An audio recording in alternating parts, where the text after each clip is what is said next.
तो discussion start करते हैं पहले ना शीट का।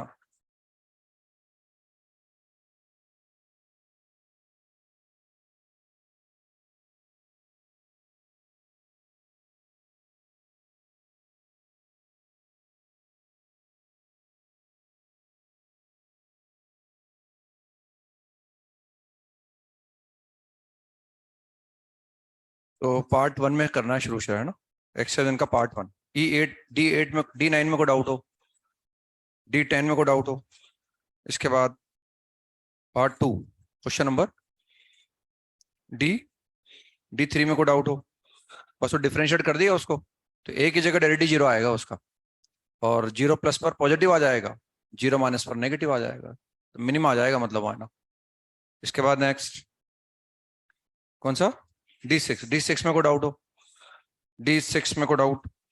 इसके बाद D8 में कोई डाउट हो, उसको सिंप्लीफाई कर लो थोड़ा, है ना। सिंप्लीफाई करके करेंगे तो, और थोड़ा AMGM भी लगा सकते हैं अपन चाहें तो ना।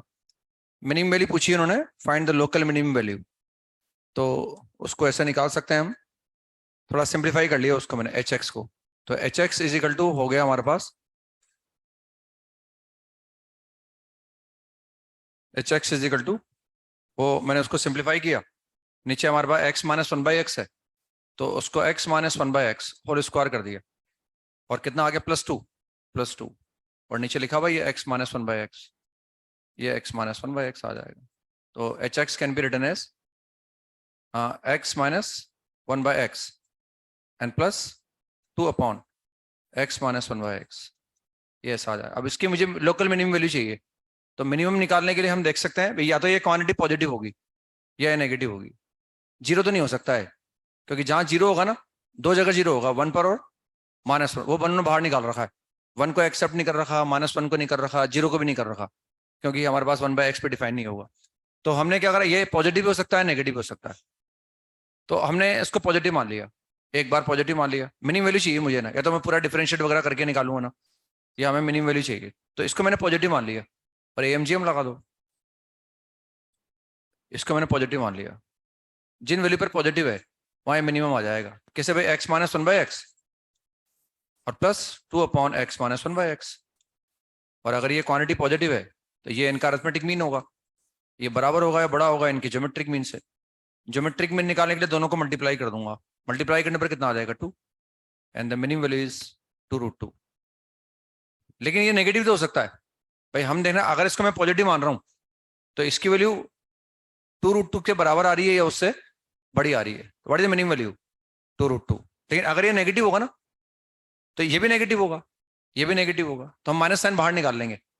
जैसे हम करते हैं ना, ये प्रूव करते हैं कि x is less than 0, then prove that this is less than equal to -2. If x is less than 0, then prove that x plus 1 by x is less than equal to -2. तो एक तो quality का concept लगाते हैं इसमें, एक AMGM का concept लगा सकते हैं। अगर x नेगेटिव है तो -x क्या होगा, -x पॉजिटिव होगा, तो ये -x को पॉजिटिव कर दिया, इसको भी पॉजिटिव कर दिया, x नेगेटिव होने से ये पॉजिटिव हो गया, ये अरिथमेटिक मीन लगा दिया, बराबर होगा या बड़ा होगा इनकी ज्योमेट्रिक मीन से 1/2 कर दूंगा, और जैसे इनको मल्टीप्लाई करूंगा तो 1 आ जाएगा। तो ये माइनस साइन मैंने कॉमन ले लिया यहाँ से, x + 1/x अपॉन 2, और वो कितना आ गया, ग्रेटर देन इक्वल टू 1। 2 से मैंने क्रॉस मल्टीप्लाई कर दिया, अब माइनस साइन से मल्टीप्लाई कर दो तो लेस देन इक्वल टू -2 आ जाएगा, है ना। क्योंकि AMGM पॉजिटिव नंबर पे लगाते हैं अपन, तो जब ये नंबर पॉजिटिव था तब तो AMGM लगा दिया मैंने, और फटाफट ये वैल्यू क्या आ गई, 2√2 के बराबर है, उससे बड़ी आ गई, तो मिनिमम वैल्यू क्या आ गई, 2√2। लेकिन जब ये नेगेटिव होगा ना, तो लेस देन इक्वल टू -2√2 आएगा, क्योंकि अगर ये नेगेटिव होगा तो मैं माइनस साइन कंसिडर करूंगा, ये नेगेटिव होगा तो माइनस साइन कंसिडर, उस माइनस साइन को बाहर निकालूंगा ना मैं, फिर जब माइनस साइन से मल्टीप्लाई करूंगा साइन चेंज हो जाएगा, उस केस में वो -2√2 के बराबर या उससे, तो फिर मिनिमम नहीं निकाल पाऊंगा, फिर मैं मिनिमम नहीं निकाल पाऊंगा। मिनिमम तभी आएगी जब ये पॉजिटिव होगा, and that minimum value is 2√2। नहीं हुआ क्लियर, समझ में आ गया ना। ऐसा इसके बाद नेक्स्ट एक्सरसाइज 2 का पार्ट 1 क्वेश्चन नंबर 13 में कोई डाउट हो। 13 में वो अगेन क्यूबिक है और ऑड डिग्री का है, और हाईएस्ट डिग्री का कोफिशिएंट नेगेटिव है, इसलिए उल्टा हो जाएगा ना, डेरिवेटिव के जो स्मॉलर रूट होगा उस पर मिनिमा आएगा ना, और हम चाह रहे हैं कि जो पॉइंट ऑफ मिनिमा है, इसका जो पॉइंट ऑफ मिनिमा आएगा वो इस इनइक्वालिटी को सेटिस्फाई करे ना। तो उसका पॉइंट ऑफ मिनिमा कहाँ आया, डिफरेंशिएट किया, डिफरेंशिएट करके 0 के बराबर रखा, तो उससे आ गया x square is equal to A square by 2 आ गया शायद ना, नहीं ए स्क्वायर बाई 3 आ गया, ये आ गया हमारे पास डिफरेंशिएट करने पर।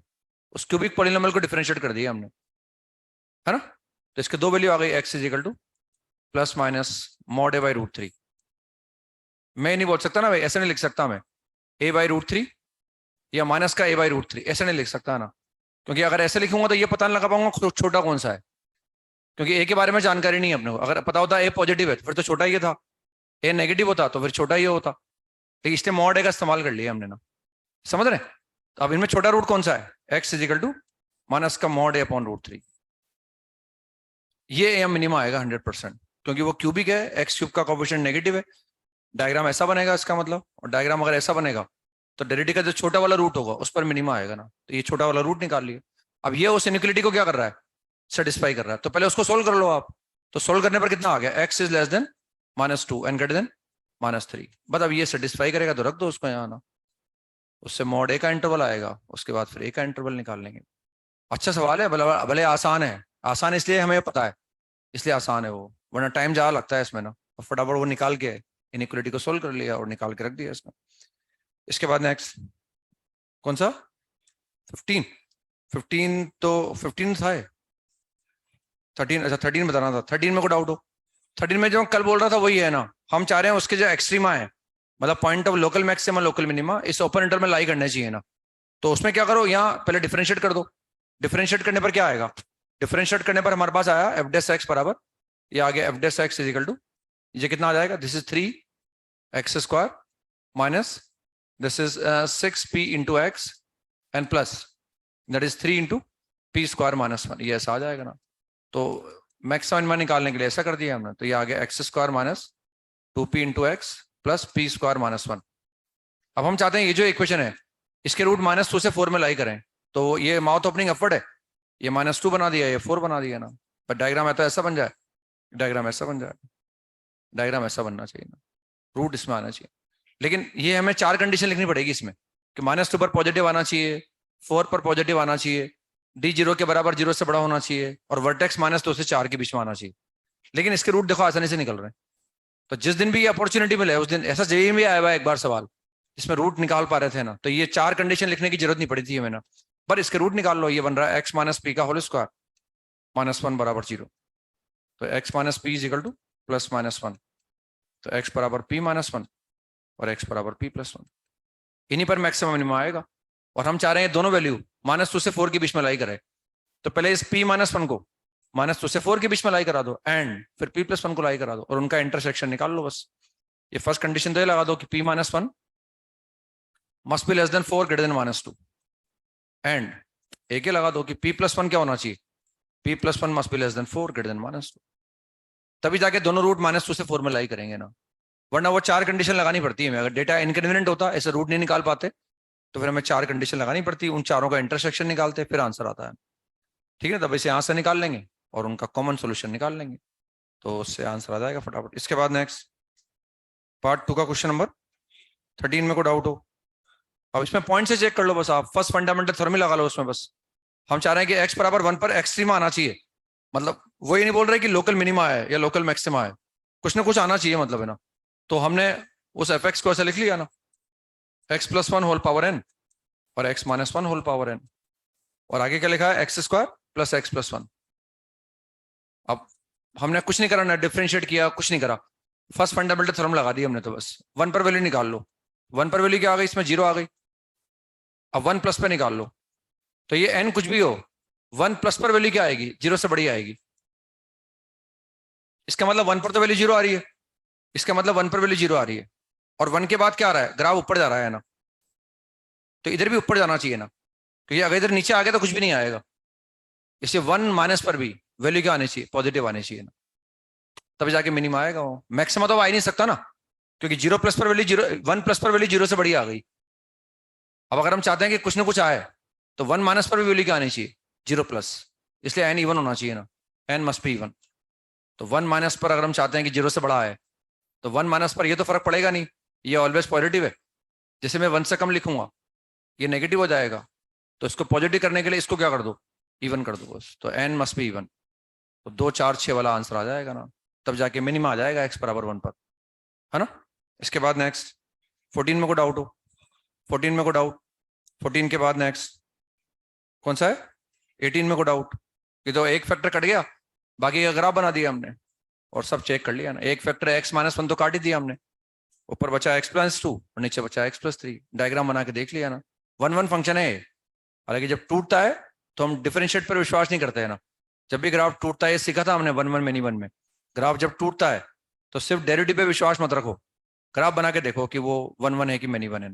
तो दिस इज 1-1। हालांकि पूछा नहीं है ऐसा कि 1-1 है कि मेनी वन है, तो ग्राफ बना के निकाले। और कौन सा है, 25 में को डाउट हो, 25 में को डाउट, हाँ किस ऑप्शन में डाउट है, ई में, डी में डाउट है। तो इसमें दे रखा है कि मॉड एफ एक्स, यानी हम डिफरेंशिएट कर रहे हैं और एफ डेस एक्स की वैल्यू पूछ रहे हैं। अगर वो एफ एक्स की वैल्यू पूछते ना, एफ एक्स की वैल्यू पूछते, तब तो हम एफ एक्स में एलएमवीटी लगाते। वो एफ डेस एक्स पूछ रहे हैं, यानी एफ डेस एक्स फंक्शन में मैं एलएमवीटी लगाऊंगा।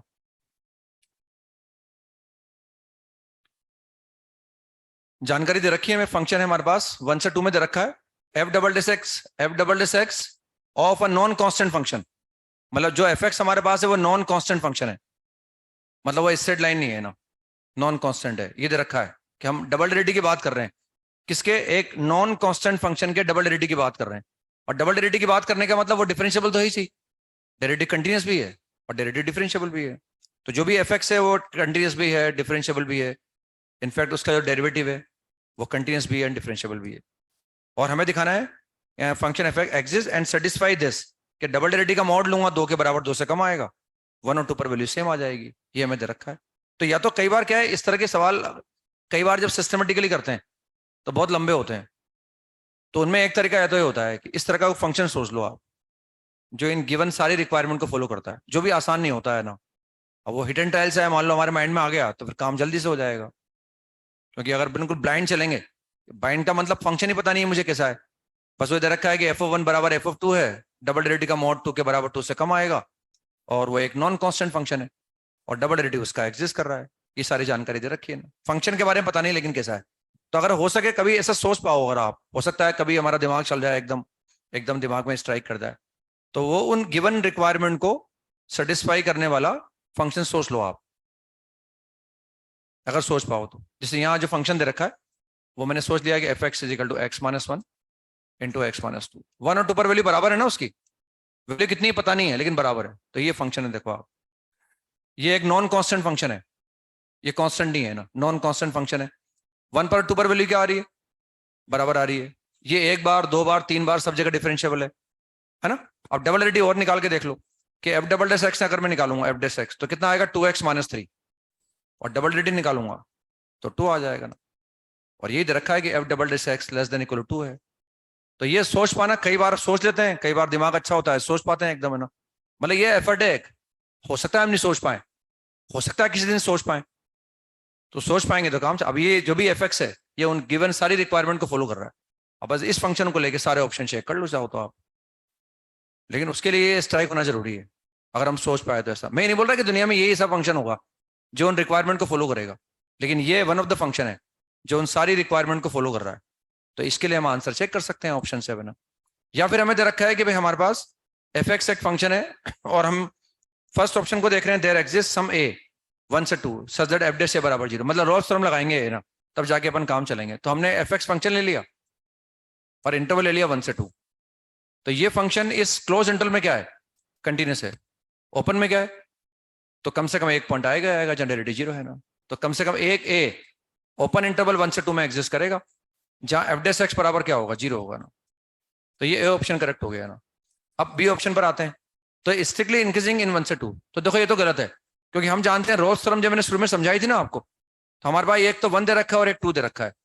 तो 1 पर जो वैल्यू आ रही है मुझे पता नहीं है फंक्शन की वैल्यू क्या है 1 पर, इनफैक्ट 2 पर क्या है भी मुझे पता नहीं है, लेकिन मुझे पता है कि जो 1 पर वैल्यू आ रही है और जो 2 पर वैल्यू आ रही है वो बराबर है और वो कंटिन्यूस डिफरेंशिएबल है, लेकिन वो फंक्शन नॉन कांस्टेंट है। तो हमने 3 केस बनाए थे, एक तो हो सकता है वो कांस्टेंट बन जाए, तब भी इनफाइनाइट पॉइंट आएंगे जहां डेरिवेटिव 0 आएगा, या ऊपर जाके नीचे आ जाएगा, या नीचे आगे ऊपर। तो नॉन कांस्टेंट तो वो कांस्टेंट तो नहीं है, नॉन कांस्टेंट बोल रखा है, तो या तो डायग्राम ऊपर जाके नीचे आएगा या नीचे आगे ऊपर जाएगा, यानी कभी इंक्रीज करेगा कभी डिक्रीज। इससे बी ऑप्शन गलत है, क्योंकि डायग्राम अगर यूं बना तो कभी इंक्रीज कर रहा है फिर डिक्रीज कर रहा है, डायग्राम या फिर यूं बनेगा तो डिक्रीज करेगा फिर इंक्रीज करेगा, यानी बी ऑप्शन गलत है, स्ट्रिक्टली इंक्रीजिंग भी नहीं हो सकता। अब आते हैं हम देयर एग्जिस्ट सी इन 1 से 2 सो दैट एफ सी, बिल्कुल सही है वाली बात भी है ना भाई, कभी वो इंक्रीज अगर यूं जाएगा तो भी इंक्रीज करेगा, कोई ना कोई तो सी ऐसा आएगा ही आएगा, जहां डेरिवेटिव की वैल्यू क्या आएगी पॉजिटिव आएगी, यहाँ भी कोई ना कोई सी। तो अब बचा लास्ट ऑप्शन, लास्ट ऑप्शन में वो एफ एक्स की बात कर रहे हैं ना। अब तक जो बात हमारे समझ में आई है वो ये है कि जो एफ एक्स है वो रोल्स थ्योरम के तीनों रेस्ट्रिक्शन फॉलो कर रहा है, 1 से 2 में कम से कम ऐसा पॉइंट आएगा ही आएगा जहां डेरिवेटिव की वैल्यू 0 आएगी ना। वो पॉइंट कौन सा है मुझे पता नहीं है, लेकिन कम से कम एक एक्स की वैल्यू 1 से 2 में ऐसी आएगी जहां डेरिवेटिव की वैल्यू 0 के बराबर होगी। मैंने मान लिया वो अल्फा है, ये अल्फा वो वैल्यू है, क्योंकि फर्स्ट ऑप्शन से हमें मालूम पड़ा है कि कम से कम एक ए ऐसा आएगा 1 से 2 में जहां डेरिवेटिव 0 आएगा, वो हमने अल्फा मान लिया। अब हम बात कर रहे हैं एफ एक्स की, ये जो एफ अल्फा है हमारे पास 0 के बराबर है। अब अगर मैं एफ एक्स की दो अलग अलग पॉइंट पर वैल्यू के डिफरेंस की बात करूंगा तो मैं फंक्शन पे एलएमविटी लगाऊंगा और वहां एफ सी कॉर्ड के स्लोप के बराबर आया। यहां मैं फंक्शन की बात नहीं कर रहा, यहां मैं फंक्शन के डेरिवेटिव की बात कर रहा हूं ना, तो हम एफ एक्स पर एलएमविटी लगाएंगे ना, क्योंकि हमें डबल डेरिवेटिव के बारे में जानकारी है, हमें डबल डेरिवेटिव के बारे में जानकारी है। तो हमने फंक्शन लिया अब एफ एक्स, ये मैंने एक फंक्शन कंसिडर किया, ये फंक्शन इस इंटरवल के अंदर। अब अगर मैं 1 से 2 लूंगा तो मेरा फायदा नहीं होगा, मुझे एफ एक्स क्रिएट करना है, मतलब एक वेरिएबल पॉइंट लेना है मुझे। तो मैंने फंक्शन लिया एफ एक्स, एक तो मैंने ये इंटरवल ले लिया, पॉइंट ले लिया अल्फा, क्योंकि मुझे इस अल्फा पर एफ डैश की वैल्यू मुझे पता है, मेरे को एफ डैश 1 पता नहीं है क्या है, एफ डैश 2 मुझे क्या है ये पता नहीं है, मुझे एफ डैश एक्स निकालना है। लेकिन मैंने रोल्स थ्योरम लगा के ये देख लिया कि 1 से 2 में कोई ना कोई ऐसा पॉइंट आएगा जहां डेरिवेटिव की वैल्यू क्या आएगी, वो पॉइंट भी मुझे पता नहीं है, लेकिन मैंने मान लिया कि वो अल्फा है, मुझे इस पॉइंट पर एफ डैश की वैल्यू पता है ना, और एक मुझे एफ डैश एक्स क्रिएट करना है। तो मैंने अब ये देख लिया कि इस अल्फा के अलावा 1 से 2 में कोई भी एक एक्स ले लो, आप कोई भी एक एक्स ले लो, या मानो मैंने एक्स ले लिया, वो एक्स अल्फा से छोटा हो सकता है, वो एक्स अल्फा से बड़ा भी हो सकता है, और वो एक्स अल्फा के बराबर भी हो सकता है। जैसे मैंने मान लिया कि वो एक्स अल्फा के बराबर ही है, तब तो डी ऑप्शन का आंसर क्या आ जाएगा, 0 आ जाएगा। एफ डैश अगर वो उस एक्स को मैंने अल्फा मान लिया तो एफ डैश अल्फा 0 भी तो हो सकता है ना, यानी अगर मैं उस एक्स को, उस वेरिएबल एक्स को अल्फा भी मान लूंगा तो एफ डैश अल्फा 0 आ जाएगा, तब भी वो सेटिस्फाई करेगा। हमने तो मान लिया भाई अल्फा पर डेरिवेटिव 0 है, ये लिख दिया मैंने, और एक नंबर मान लिया मैंने एक्स जो अल्फा से छोटा है, बड़ा भी हो सकता है वो ना, बड़ा भी हो सकता है, वो अपने आप समझ में आ जाएगा आपको। तो फंक्शन लिया मैंने एफ डैश एक्स और इंटरवल लिया मैंने एक्स से अल्फा, जो डायग्राम में दिखा रखा है उसमें एक्स छोटा है अल्फा बड़ा, ये इंटरवल ले लिया ना। अब मैं इसमें एलिमेंट्री लगाऊंगा ना, तो ये जो एफ डैश एक्स फंक्शन है ये कंटिन्यूस है, ये डिफरेंशिएबल भी है, तो ये एलिमेंट्री की दोनों रेस्ट्रिक्शन फॉलो कर रहा है। इसका मतलब इस ओपन इंटरवल में एक्स से अल्फा के बीच में कम से कम एक सी ऐसा आएगा ही आएगा जहां टेंजेंट का स्लोप और कॉर्ड का स्लोप बराबर होगा। अब ये कर्व है, अगर ये एफ एक्स होता तो टेंजेंट का स्लोप क्या आता, एफ डैश सी आता, इसका स्लोप डेरिवेटिव क्या आएगा, एफ डबल डैश आएगा। तो इसमें कम से कम एक सी ऐसा आएगा जो एक्स से अल्फा के बीच में है जहां टेंजेंट का स्लोप कॉर्ड के स्लोप के बराबर आएगा, F of alpha F dash alpha minus का F dash X upon alpha minus X. सही लिखा है, ये ऐसे लिख दिया है ना। अब मुझे जानकारी इसके बारे में, उन्होंने बोला है कि 1 से 2 में कोई भी सी ले लो आप, या कोई भी एक्स, डबल डेरिवेटिव का मोड क्या है, 2 के बराबर 2 से छोटा है। तो अगर ये 2 के, इसका मोड 2 के बराबर 2 से छोटा है तो इसका मोड भी क्या होगा, 2 के बराबर 2 से छोटा होगा ना। तो सिंस हमें लिख सकते हैं since F double dash x is less than equal to, therefore F double dash C भी क्या होगा, एफ डबल डैश सी भी का मोड भी 2 के बराबर 2 से छोटा हो। What is F double dash C, F dash alpha minus का F dash X upon alpha minus X. सही लिख रहा हूं ये, ऐसा आ गया ना। What is F dash alpha, 0 है वो तो 0 है ना, वो एफ डैश अल्फा तो 0 है। अब मॉड के अंदर माइनस एक्स लिखो या प्लस एक्स लिखो एक ही बात है, तो ऊपर का मॉड मैंने ऐसा लिख दिया ना, उसको मैंने ऐसा लिख दिया mod of F dash X, और नीचे लिख दिया मैंने mod of alpha minus X less than equal to. और ये हमें पता है कि alpha is not equal to X. हाँ, अगर एक्स अल्फा के बराबर होता तो अलग से दिखाता मैं, फिर तो मुझे दिखाने की जरूरत ही नहीं थी। अगर मैं इस एक्स को अल्फा मान लूं तब तो एफ डैश अल्फा क्या आ गया, 0 आ गया, तब भी वो करेक्ट है। अब हम मान के चल रहे हैं एक्स अल्फा से छोटा है, तो मैंने ऐसे लिख दिया ना। अब अगर ये एक्स और अल्फा बराबर नहीं है तो ये वैल्यू क्या है, पॉजिटिव नंबर से क्या करें, क्रॉस मल्टीप्लाई कर दो, तो mod F dash X less than equal to 2 times mod of alpha minus X लिखो कि एक्स माइनस अल्फा लिखो, एक ही बात है, वो तो मॉड के अंदर है क्योंकि मॉड। अब देखो ध्यान से देखो, ये जो एक्स और अल्फा है हमारे पास, ये दोनों नंबर कहाँ लाई कर रहे हैं, 1 से 2 में लाई कर रहे हैं, तो इनका जो डिफरेंस होगा 1 से कम ही होगा। भाई ये इस सेंटर में कहीं भी 2 पॉइंट ले लो, उनका डिफरेंस निकालो, वो क्या आएगा, 1 से कम ही आएगा। तो mod of x minus alpha कितना आ गया, since mod of x minus alpha is less then 1, therefore 2 into mod of x minus alpha less than 2। और अगर ये 2 से छोटा है, हम तो ये बोल रहे हैं कि ये वैल्यू इसके बराबर होगी, ये ऐसे छोटी होगी, लेकिन ये खुद 2 से छोटा है, तो अगर ये बराबर भी होगा तो 2 से छोटे नंबर के बराबर होगा, या 2 से छोटा होगा ना। आगे समझ में, therefore f dash x is less than 2, f dash x is less than 2, तो ये less than 2 आ जाएगा। तो क्योंकि हमें f dash x की बात करनी थी, इसलिए हमने f dash x पर एलिमिटी लगाया है ना। अगर हम fx की बात कर रहे होते तो फिर fx पर एलिमिटी लगाते हैं ना, उससे f dash c आता। लेकिन डबल डेरिवेटिव के बारे में जानकारी थी तो हमने f dash x पर एलिमिटी लगा दी। इसके बाद नेक्स्ट बस ये थे, तो आगे चलते हैं। एक सवाल मैंने दिया था शायद करने के लिए आपको ना, mod x plus mod X square minus 1, F X is equal to mod x plus mod of X square minus 1। ये डिफरेंशिएबल तो नहीं बोल सकते, इसको हम कंटिन्यूस बोल सकते हैं ना। और कोई भी फंक्शन कंटिन्यूस हो, उसके मैक्सिमम मिनिमा कहाँ आते हैं, या तो जहाँ डेरिवेटिव 0 हो, या डेरिवेटिव अनडिफाइंड हो, या बाउंड्री पॉइंट। अब बाउंड्री तो है नहीं हमारे पास यहाँ कोई, तो इसके डेरिवेटिव 2 जगह आ सकते हैं, 2 जगह मैक्सिमम मिनिमा आ सकते हैं, या तो डेरिवेटिव 0 आ रहा हो, या डेरिवेटिव अनडिफाइंड आ रहा हो। अब ये हम इसको देखकर ही बोल सकते हैं कि नॉन डिफरेंशिएबल कहाँ कहाँ आएगा।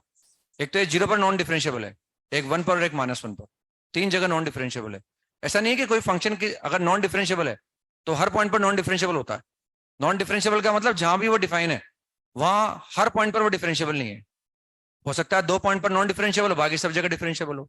तो ये कहीं ना कहीं डिफरेंशिएबल भी आ सकता है, कहीं ना कहीं ये डिफरेंशिएबल भी होगा, यानी कहीं ना कहीं इसका डेरिवेटिव 0 भी आ सकता है, और कहीं ना कहीं डेरिवेटिव अनडिफाइंड भी होगा। तो वो हमें क्लियरली दिख रहा है कि 3 जगह ये नॉन डिफरेंशिएबल है, क्योंकि इसमें हमें डाउट है 0 पर ये नॉन डिफरेंशिएबल है, और 0 पर ये क्या है, डिफरेंशिएबल।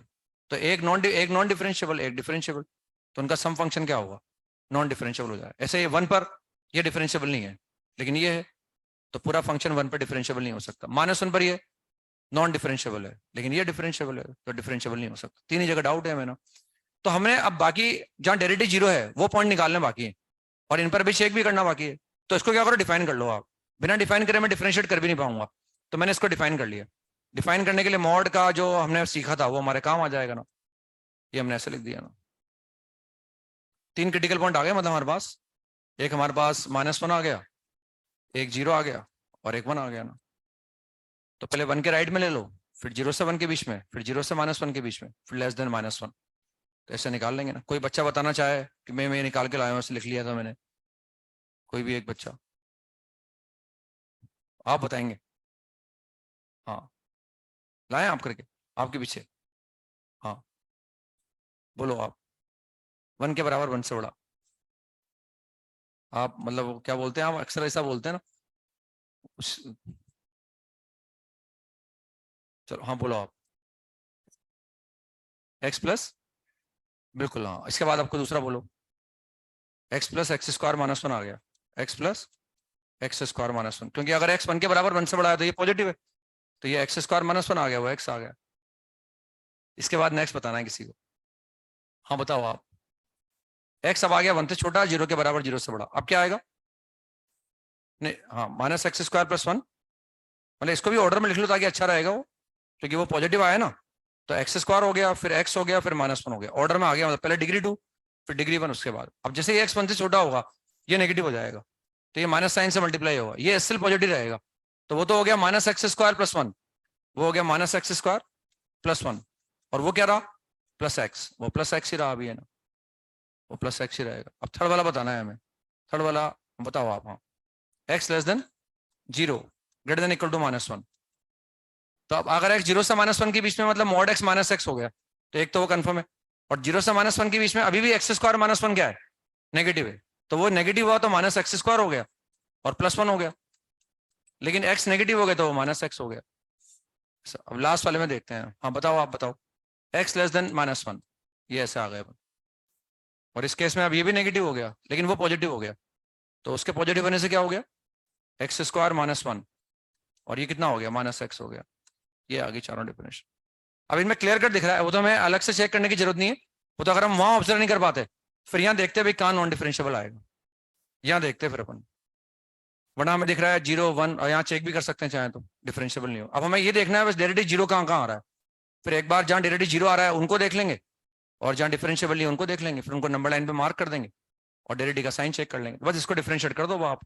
तो डिफरेंशिएट करने में हमारे पास आएगा F dash X is equal to, कर लेंगे, मतलब देख लेते हैं फटाफट, एफ डेस डिफरेंशिएट किया मैंने तो कितना आ गया 2 इंटू एक्स प्लस हाफ आ गया, वो 2x+1 आया ना, मैंने क्लियरली ऐसे लिख दिया उसको ताकि हमें दिक्कत नहीं आएगी चेक करने में।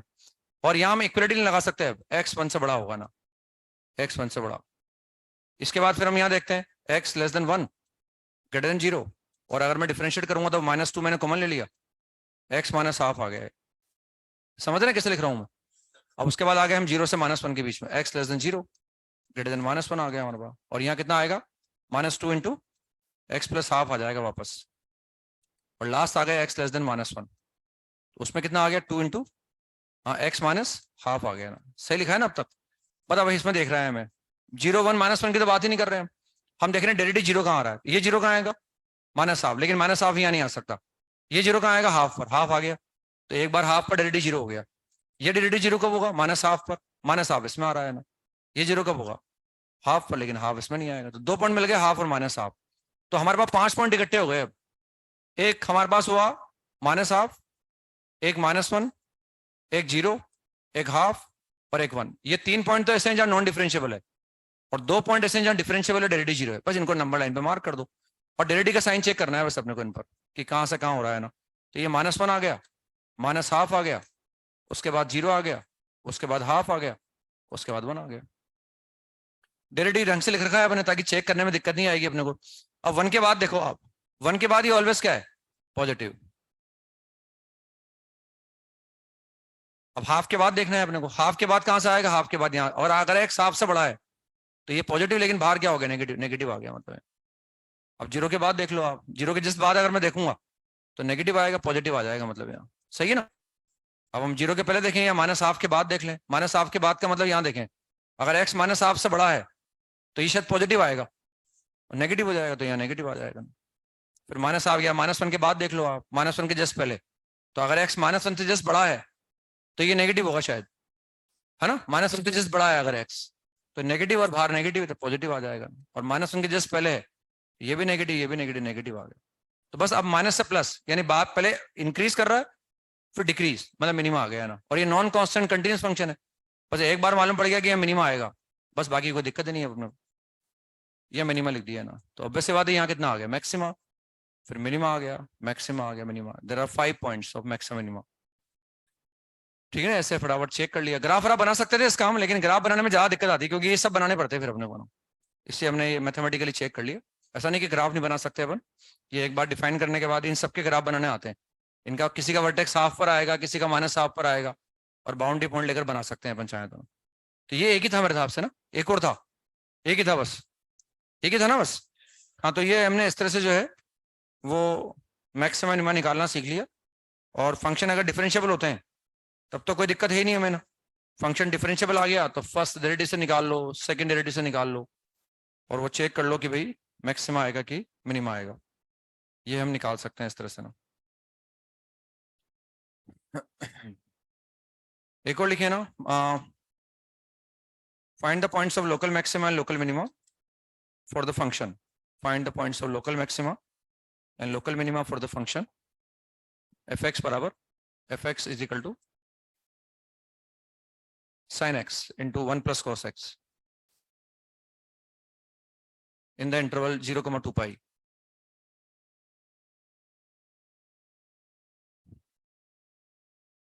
In the interval 0, 2 pi. Find the points of local maxima and local minima for this function in the interval 0, 2 pi. कुछ नहीं करना, मतलब हमें सब पता है, वैसे सवाल भी नहीं करना चाहिए मेरे हिसाब से दोनों, क्योंकि वो तो हर बार नया सवाल आएगा, करना वही है अपने को ना, और हमें सब आता है अब ना।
तो डिफरेंशिएट करना होगा हमें, क्योंकि ये फंक्शन डिफरेंशिएबल है।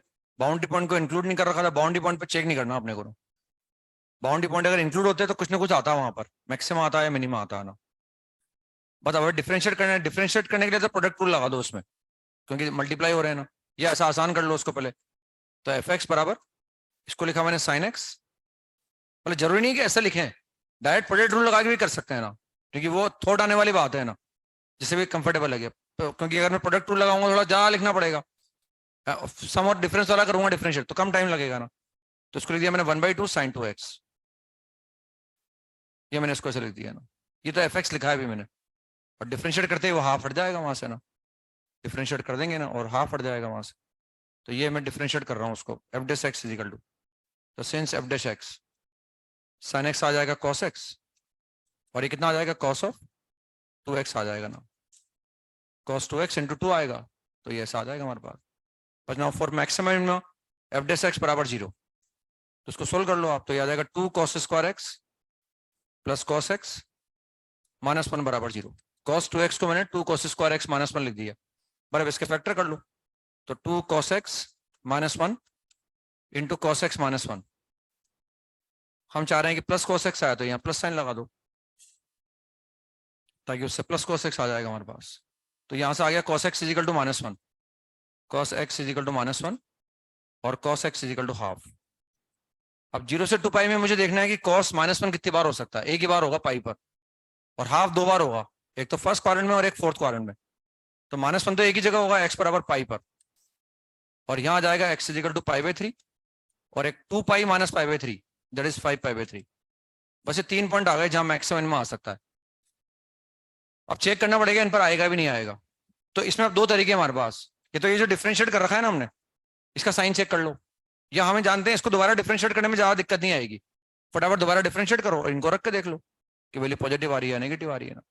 तो दोनों ऑप्शन है, मतलब हम डेरिवेटिव से भी चेक कर सकते हैं, और हम चाहें तो फैक्टर कर ही रखे हैं इसके हमने, यहीं से चेक कर सकते हैं चाहे तो, या एक बार दोबारा डिफरेंशिएट कर दो, डबल डेरिवेटिव टेस्ट का यूज करके निकाल लो। तो since F double dash x is equal to F double dash X, तो कितना आ गया माइनस साइन एक्स आ गया, और कितना आ जाएगा माइनस का 2 टाइम्स ऑफ साइन 2x आ गया, वो माइनस साइन एक्स। ये डबल डिफरेंशिएट कर दे बस, अब तो मुझे वैल्यू निकालनी है ना। तो since F double dash pi, F double dash pi, F double dash pi is equal to, तो कितना आ गया, एफ डबल डैश पाई आ गया 0। तो ये फेल हो गया तरीका ना। अब आगे वाला मैंने सिखाया नहीं आपको, हायर ऑर्डर डेरिवेटिव, वरना हम आगे और हायर डेरिवेटिव निकाल के भी पता लगा सकते हैं कि मैक्सिमम आएगा कि मिनिमम आएगा, वो बताऊंगा भी आप। अब लोड के ऊपर चले जाओ, पीछे आ जाओ लोड के ना, कि डेरिवेटिव का साइन चेक कर लो बस। अब आप, अब डेरिवेटिव जो हमारे पास था वो ये था F dash x is equal to, तो सिंस एफ डैश एक्स हमारे पास था, F dash x is equal to, मैंने इसको फैक्टराइज कर दिया, और इसके फैक्टर हमारे पास लिखे हुए हैं 2 cos x minus 1, this is 2 cos x minus 1 into cos x plus 1। अब यहां से मैं डेरिवेटिव का साइन चेक कर लूंगा। पहले मैं निकालूंगा एफ डैश पाई प्लस, फिर मैं निकालूंगा एफ डैश पाई माइनस, और यहां से पता लगा लूंगा साइन किस तरह का। तो पाई प्लस बोलूं या पाई माइनस बोलूं, cos -1 से बड़ा आएगा, क्योंकि पाई पर तो cos क्या आएगा -1, तो पाई प्लस या पाई माइनस पर cos -1 से कम तो आ नहीं सकता, तो -1 से बड़ा ही आएगा वो। तो पहले मैं पाई प्लस रख रहा हूँ, पाई प्लस का मतलब सेकंड थर्ड क्वाड्रेंट हो गया। पाई प्लस पर ये तो खुद नेगेटिव है, तो ये पूरा एक्सप्रेशन क्या है, नेगेटिव है, लेकिन ये पॉजिटिव है, क्योंकि पाई प्लस पर cos -1 से बड़ा आएगा हल्का सा, तो ये नेगेटिव और ये पॉजिटिव, यानी अल्टीमेटली क्या आ गया, नेगेटिव आ गया, लेस देन 0 आ गया। यानी पाई के बाद डिक्रीज कर रहा है, मतलब मैक्सिमम आने की उम्मीद है। अब यहाँ देखते हैं पाई माइनस पर देखा है ना, पाई माइनस का मतलब सेकंड क्वाड्रेंट, सेकंड में भी cos नेगेटिव है, यानी ये नेगेटिव आ गया अभी भी। और पाई माइनस पर भी ये क्या होगा, -1 से बड़ा होगा, ये फिर क्या आ गया, नेगेटिव आ गया ना, मैं वो पॉजिटिव आ गया, तो प्रोडक्ट क्या आ गया, नेगेटिव आ गया, यानी इससे डिक्रीजिंग हो गया ना। तो मैक्सिमम आएगा ना मिनिमम आएगा, ना मैक्सिमम आएगा और ना मिनिमम आएगा, सही है ना। तो दोनों पाई प्लस पर और पाई माइनस पर चेक कर लिया मैंने, ना मैक्सिमम आया और ना मिनिमम आया ना। अब हम चेक कर रहे हैं π/3 पर, π/3 पर चेक कर लो बस आप, π/3 पर कितना आ रहा है ना। तो π/3 पर अगर मैं चेक करूंगा तो यहाँ वैल्यू से चेक कर लो आप, और चाहे तो उस पर या इससे भी चेक कर सकते हैं, वो हाफ को बाहर निकाल के। तो मैंने वो तो डबल डेट 0 आया, इससे मैंने वहां चला गया वापस ना। अब हम निकाल रहे हैं F double dash π/3, F double dash π/3, तो कितना आ जाएगा, π/3 पर ये क्या आएगा, पॉजिटिव है ना, 2 π/3 पर ये क्या आएगा, पॉजिटिव, नेगेटिव आ गया, मतलब वैल्यू की जरूरत ही नहीं है अपने को, मैक्सिमम आ गया इसका मतलब। नहीं आ रहा समझ में, बस मैक्सिमम आ गया ना। तो x is equal to pi by 3 पर आ गया लोकल मैक्सिमा, x बराबर पाई बाई 3 पर मैक्सिमा, लोकल मैक्सिमा। समझ में आ गया ना।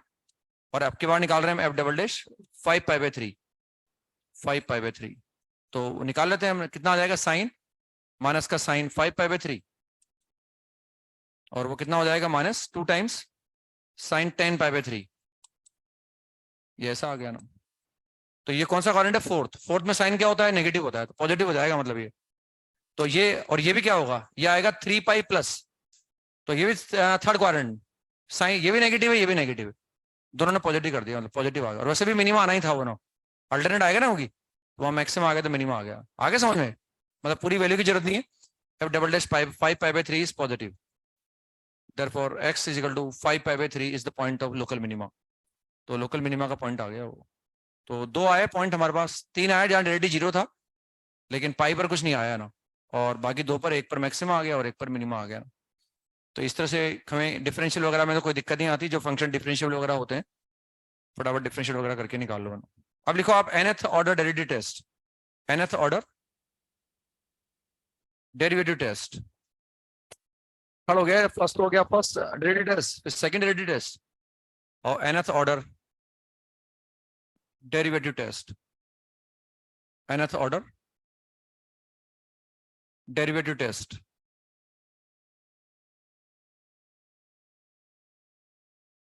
nth ऑर्डर यानी लगे आपको डबल डेरिवेटिव भी 0 आ गया, तो उसके आगे भी हम डिफरेंशिएट करके पता लगा सकते हैं कि मैक्सिमम आएगा कि मिनिमम आएगा ना।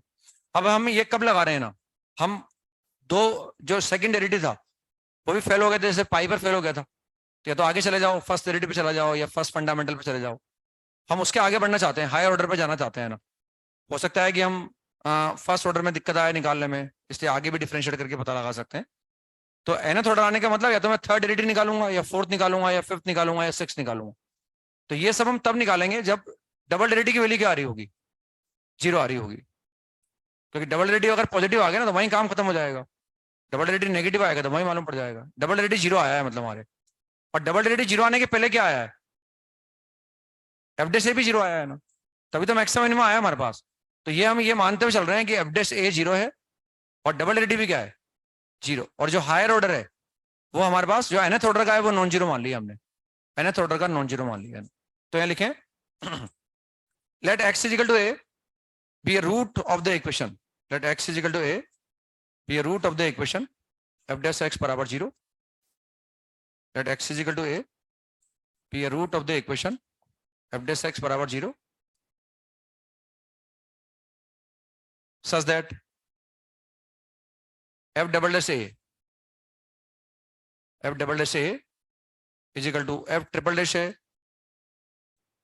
is equal to f n minus 1 into a, n minus 1 a is equal to 0, and f n a is not equal to 0। मतलब जो nth ऑर्डर का डेरिवेटिव है वो नॉन जीरो है ना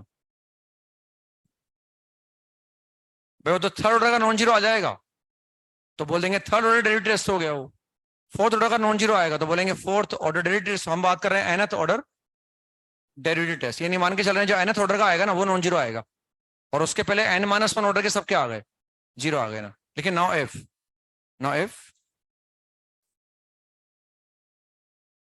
अब ये n क्या है, जो ये ऑर्डर को शो कर रहा है ना, this is order of derivative. जैसे एफ डेस था ना वो, तो n डेस तो लगाने में दिक्कत आती है अपने को ना, तो ये n माइनस 1 ऑर्डर का डेरिवेटिव हो गया है, derivative of order n minus 1 है ना।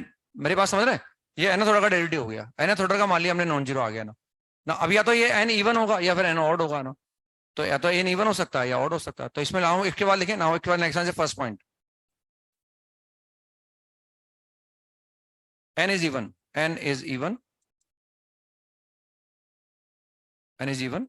and if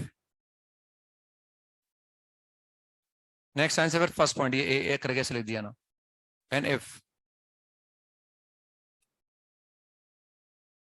value of nth order derivative, यानी अगर नॉन जीरो का मतलब या तो पॉजिटिव है या नेगेटिव है ना, तो जो nth ऑर्डर का जो डेरिवेटिव आया है जो नॉन जीरो आया है उसमें अगर n इवन है यानी इवन ऑर्डर वाला नॉन जीरो आ गया, तो नॉन जीरो का मतलब पॉजिटिव या नेगेटिव, तो मान लिया पॉजिटिव आ गया, then x is equal to a with the point of local minima. X is equal to A is the point of local minima for the function fx.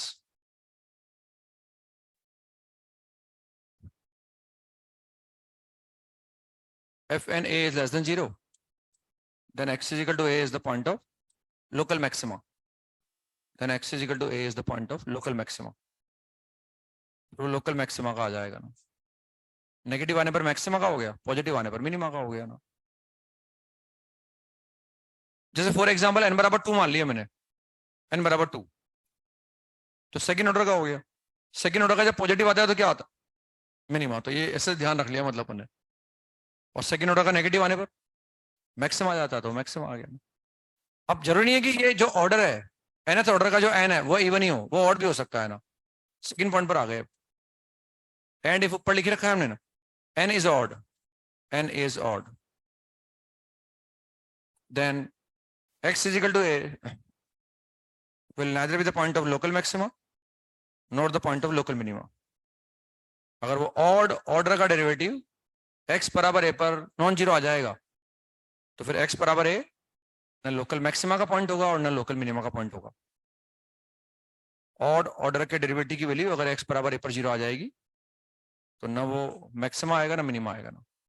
और even order का अगर non zero आ गया तो देख लेंगे positive आ रहा होगा तो मिनिमा और नेगेटिव आने पर मैक्सिमा आ जाएगा ना, है ना। ऐसे अपन चेक कर सकते हैं इसको ना। अब ये मैं समझा सकता हूँ उसे चाहो तो आप कि भाई इसमें ऑड ऑर्डर का अगर नॉन जीरो आ जाता है तो क्यों मैक्सिमा मिनिमा क्यों नहीं आएगा, वो अपन देख सकते हैं चाहे तो ना, उसको समझ सकते हैं। जैसे मैंने बताया था ना, सेकंड ऑर्डर का अगर पॉजिटिव आता है तो मिनिमा क्यों आ जाता है, और सेकंड ऑर्डर का नेगेटिव आता है तो मैक्सिमा क्यों आ जाता है।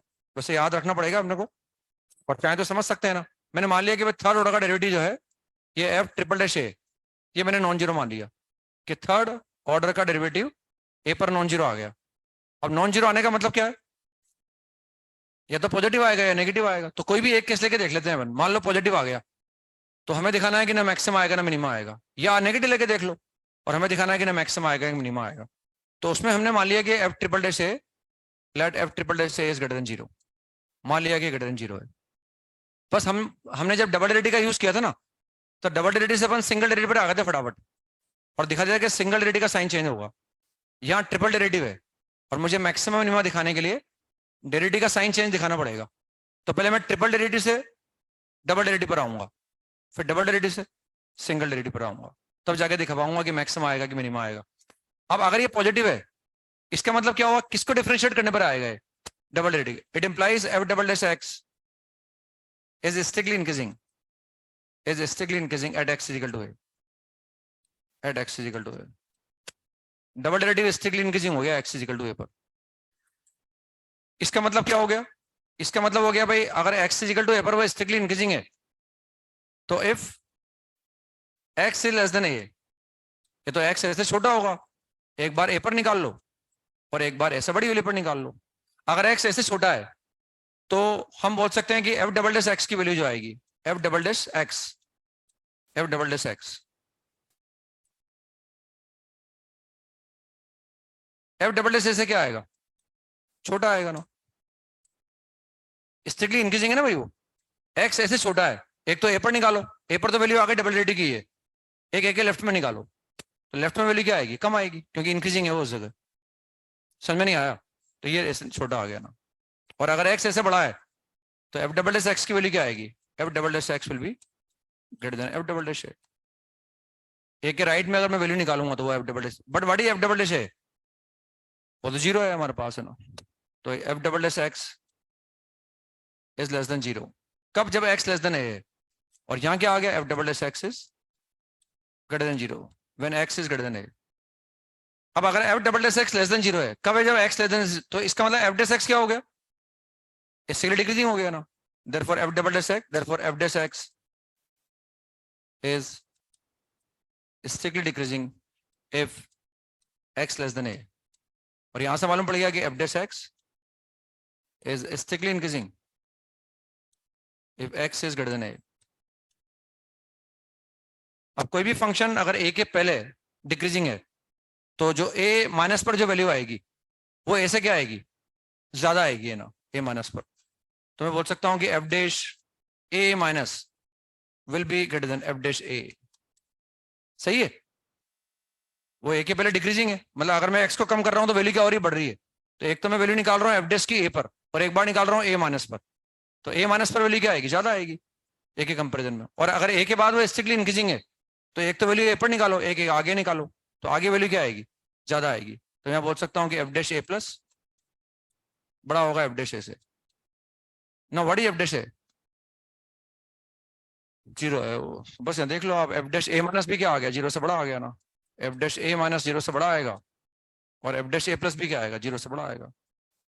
यानी भले ही एक्स इजिकल टू ए पर डेरिवेटिव जीरो है, लेकिन डेरिवेटिव अपना साइन चेंज नहीं कर रहा। इसका मतलब एक्स इजिकल टू ए पर ना मैक्सिमम आएगा ना मिनिमम आएगा, स्ट्रिक्टली इंक्रीजिंग आ गया मतलब एक तरह से वो। इसलिए जब ऑड ऑर्डर का नॉन जीरो आएगा, ऐसे फोर्थ ऑर्डर का भी दिखा सकते हो आप। फोर्थ ऑर्डर में डायरेक्ट लिखा है ना मैंने, फोर्थ ऑर्डर को मान लो पॉजिटिव आया है, तो फोर्थ से थर्ड पर आ जाओ, थर्ड से सेकंड पर आ जाओ, सेकंड से फर्स्ट पर आ जाओ, और दिखा सकते हो कि फोर्थ वाला अगर पॉजिटिव आता है तो मिनिमम आएगा, और फोर्थ वाला नेगेटिव आता है तो फिर मैक्सिमम आ जाएगा। ये दिखा सकते हैं ना, वरना फिर याद रखने ही काम आएगा हमारे, याद रखेंगे तो अच्छा रहेगा हमारे लिए, वरना ऐसे दिखाना थोड़ी बैठेंगे वहां पर। लिखें, सवाल लिखे कि ना, find the for the function F X is equal to, for the function F X is equal to, for the function F X is equal to sin x minus x plus x cube upon 6 minus x to the power 4 upon 24 for the function f(x) is equal to this. Identify that x बराबर 0 is the point of local maxima or local minima for this function. Identify that x is equal to 0 is the point of local maxima or local minima for the function f(x). पता लगाना है कि x बराबर 0 local maxima का point है कि local minima का point है। मतलब पॉइंट के बारे में दे रखा है कि 0 के बारे में पता लगाना है ना, और हम जानते हैं फंक्शन डिफरेंशिएबल है, तो और हम चाह रहे हैं कि भाई x बराबर 0 पर कुछ ना कुछ आया है, तो ये तो कंफर्म है कि f डैश 0 तो 0 आएगा, ये तो कंफर्म है ना। x बराबर 0 पता लगाना है कि लोकल मैक्सिमा का पॉइंट है कि लोकल मिनिमा का पॉइंट है।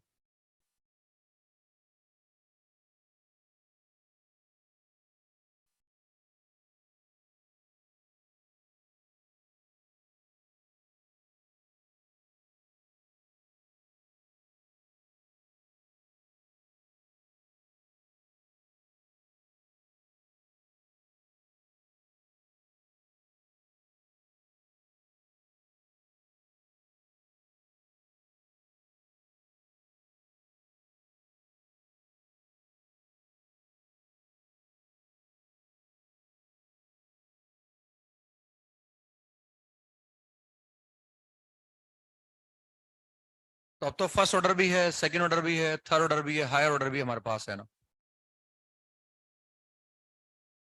मतलब डिफरेंशिएट करते रहो, कहीं ना कहीं रिजल्ट मिलेगा मतलब अपने को। बस अगर ऑड ऑर्डर वाला नॉन जीरो आ गया तो बात खत्म हो जाएगी, ना मैक्सिमम आएगा ना मिनिमम आएगा ना। तो सबसे पहले हम निकालेंगे एफ डैश एक्स। तो what we get, cos x minus 1 N plus X square upon 2 minus x cube upon 6, ये आ गया ना, ये डिफरेंशिएट करने पर आ गया। और अगर हम चाहते हैं कि वहां मैक्सिमम मिनिमम आए तो डेरिवेटिव क्या होना, क्योंकि वो डिफरेंशिएबल है, डेरिवेटिव क्या आना चाहिए, 0 आना चाहिए। दिख रहा है बिल्कुल क्लियर कट 0 आ रहा है। अब इसको डिफरेंशिएट कर दो दोबारा।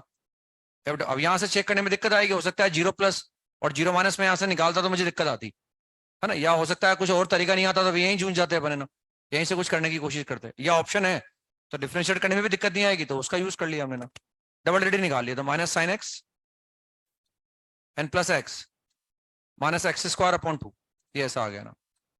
लेकिन डबल डेरिवेटिव की वैल्यू भी क्या आ गई, 0 आ गई ना।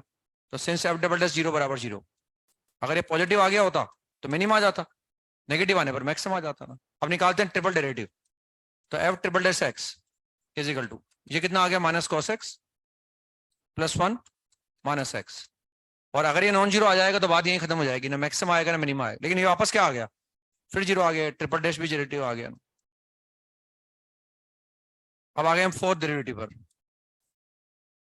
फोर्थ डेरिवेटिव निकाल रहे हैं, तो कितना आ गया, साइन एक्स माइनस 1, और ये क्लियर कट क्या आ गया, नेगेटिव आ गया, तो मैक्सिमम आ गया। इसका मतलब फोर्थ ऑर्डर के डेरिवेटिव की वैल्यू क्या आ गई, 0 आ गई ना, पॉजिटिव नेगेटिव आ गई, सॉरी फोर्थ ऑर्डर का डेरिवेटिव जो था वो नेगेटिव आ गया। Hence x बराबर 0 is the point of local maxima for this function. तो ऐसे हायर ऑर्डर पर जा सकते हैं, जब भी दिक्कत आए आपको, भाई मुझे डेरिवेटिव में दिक्कत आ रही है, ऐसे आगे जा सकते हैं अपन, है ना। ठीक है ना, तो ऐसे ये निकाल सकते हैं ना। अब आते हैं अपन next, application of maximum minimum, किससे कहाँ यूज कर सकते हैं इनका रियल लाइफ के अंदर अपन, वो देखते हैं ना। Application of maximum and minimum.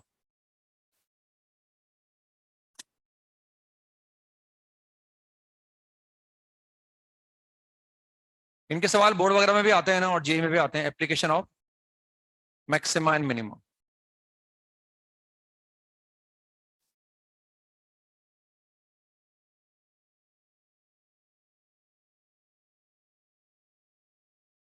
तो ये हम एप्लीकेशन ये पढ़ाते हैं आपको फिजिक्स के अंदर भी, मैथमेटिकल टूल के अंदर, कि जैसे पेरीमीटर मुझे दे रखा है, एरिया को मैक्सिमम करो, सरफेस एरिया दे रखा है, वॉल्यूम को मैक्सिमम करो, ऐसा सिखाते हैं शायद 11th क्लास के अंदर आपको ना। मैक्सिमम आके एक दो सवाल कराते हैं ऐसे ना। तो इन सवालों में बस एक ही तरीके फॉर्मूले होते ही हम जानते हैं, 10th क्लास पढ़कर आए हम। सिलेंडर का वॉल्यूम क्या होता है, सिलेंडर का कर्व सरफेस एरिया क्या होता है ना, कौन का वॉल्यूम क्या होता है, पिरामिड का वॉल्यूम क्या होता है, ये सब समझते हैं अपन। नहीं आते तो अपने पास शीट में फॉर्मूले लिखे हुए हैं, और अलग से फॉर्मूले लिखाने में टाइम वेस्ट करने की आवश्यकता नहीं है, अपने पास लिखे हुए हैं फॉर्मूले। तो इनमें से एक ही चीज होती है, हमें किसी को मैक्सिमाइज या मिनिमाइज करने के लिए बोला जाता है। किसी को सिलेंडर है, उसका वॉल्यूम मैक्सिमम कर दो भैया। तो मुझे जिस चीज को मैक्सिमाइज या मिनिमाइज करने के लिए बोलेंगे, मैं उसका एक्सप्रेशन लिख लूंगा पहले, और लगेगा कि उस एक्सप्रेशन में जिसको मैक्सिमाइज या मिनिमाइज करना है, उसमें अगर दो वेरिएबल हैं तो मुझे एक वेरिएबल कम करना होगा। और वो एक वेरिएबल कम करने के लिए, या तो गिवन इन्फॉर्मेशन जो भी होती है वहां से मैं एक इक्वेशन जनरेट करूंगा, और उस इक्वेशन से मैं एक वेरिएबल कम कर दूंगा। या कई बार सवाल में दो चीजें दे रखी होती है, भाई ये तो गिवन है और इसको मैक्सिमाइज मिनिमाइज करो, तो जो गिवन है वहां से एक वेरिएबल निकाल के जिसको मैक्सिमाइज या मिनिमाइज करना है उसमें रख दो आप। यानी टारगेट ये रहता है कि जिसको मैक्सिमाइज या मिनिमाइज करना है उसमें एग्जैक्टली एक वेरिएबल आना चाहिए। अगर एक से अधिक वेरिएबल आएंगे तो फिर हमें दिक्कत आएगी डिफरेंशिएट करने में कि किसके रिस्पेक्ट में डिफरेंशिएट करूं। इसलिए या तो हम खुद जनरेट करेंगे या हमें कुछ गिवन होगा, और वहां से एक वेरिएबल क्रिएट करके फिर हम डिफरेंशिएट करके निकाल लेंगे। तो एक सवाल लिखे हैं आसमान ना, in a given circle, in a given circle, to that a rectangle of maximum area in a given circle, prove that a rectangle of maximum area will be a square. Prove that in a given circle a rectangle of maximum area will be a square.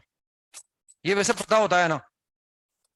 ऐसे ही अगर मान लो मैं किसी given circle के अंदर triangle बनाऊं और उसका एरिया चाहता हूं मैक्सिमम आ जाए, तो इक्विलेटरल होता है वो ना। तो हमें ये प्रूव करना है इसमें कि एक सर्कल हमारे पास गिवन का मतलब उसकी डायमेंशन पता है हमें, और सर्कल की डायमेंशन का मतलब क्या है, रेडियस पता है। उस सर्कल का मुझे रेडियस पता है ना, उसमें से मैं एक रेक्टेंगल कट करना चाहता हूँ और मैं चाह रहा हूँ उस रेक्टेंगल का एरिया मैक्सिमम हो जाए। तो मुझे दिखाना है कि अगर उस रेक्टेंगल का एरिया मैक्सिमम होगा तो वो रेक्टेंगल एक स्क्वायर बन जाएगा। ये जो ब्लैक स्मिथ वगैरह होते हैं ना, उनको पता होता है बात, जैसे कोई मेटल शीट है, उनको कुछ यूज करना है, तो अगर वो चाहते हैं कि मेटल कम से कम वेस्ट हो तो इसमें से स्क्वायर कट करते हैं वो, ताकि शीट कम से कम वेस्ट होगी। तो ये उनका क्योंकि रोज का काम होता है, वो मैथमेटिक्स से नहीं निकालते, वो उनका तजुर्बा होता है, वैसे होता है ना। हमें तो कैलकुलेट करके दिखाना पड़ेगा कि भाई वो रेक्टेंगल का अगर हम चाहते हैं एरिया मैक्सिमम आए तो स्क्वायर ही हो जाएगा। ये उनको तजुर्बा होता है अपने काम का, इससे वो पता जब भी इनको शीट का यूज करना होता है वो स्क्वायर कट कर लेते हैं यहाँ से ना। तो ये मैंने स्क्वायर बना लिया एक, और इस स्क्वायर का मुझे डायमेंशन पता है, गिवन का मतलब इसकी रेडियस मुझे पता है ना।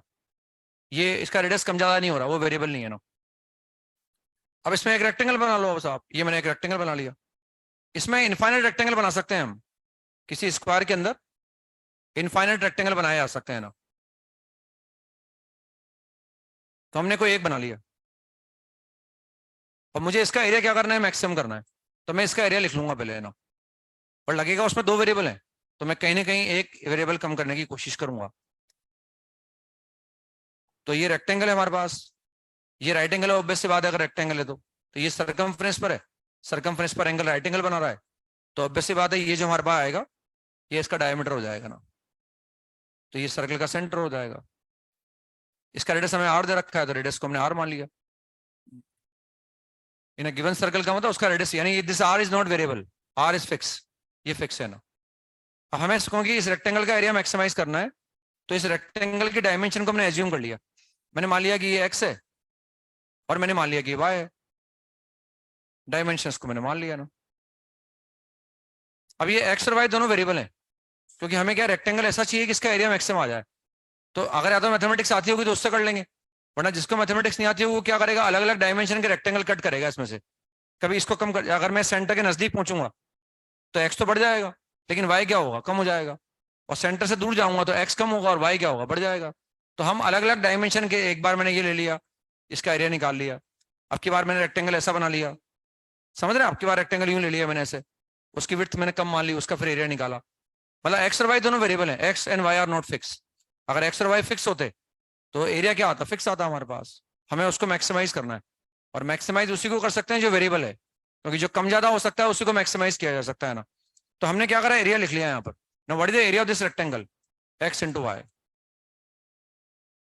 अब इसमें कितने वेरिएबल हैं, दो, तो मुझे कोई एक्स्ट्रा एफर्ट करना पड़ेगा ताकि मैं एक वेरिएबल क्रिएट कर सकूं यहाँ। अब वो एक्स्ट्रा एफर्ट, मुझे कोई एक्स्ट्रा इन्फॉर्मेशन भी नहीं है, बस ये डायग्राम है मेरे पास। तो मैं एक्स वाई और आर को रिलेट कर दूंगा, तो बाय यूजिंग पाइथागोरस थ्योरम उसको रिलेट कर सकते हैं हम।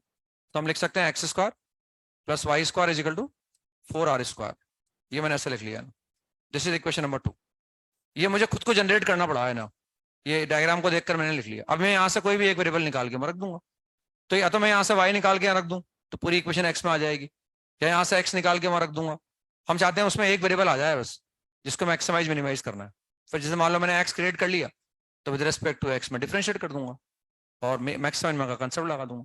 लेकिन अगर मैं यहाँ से वाई निकालूंगा ना, तो वो अंडरवुड आएगा वहां पर, वाई की वैल्यू आएगी इन टर्म्स ऑफ अंडरवुड, तो वो प्रोडक्ट टूल लगाना पड़ेगा मुझे।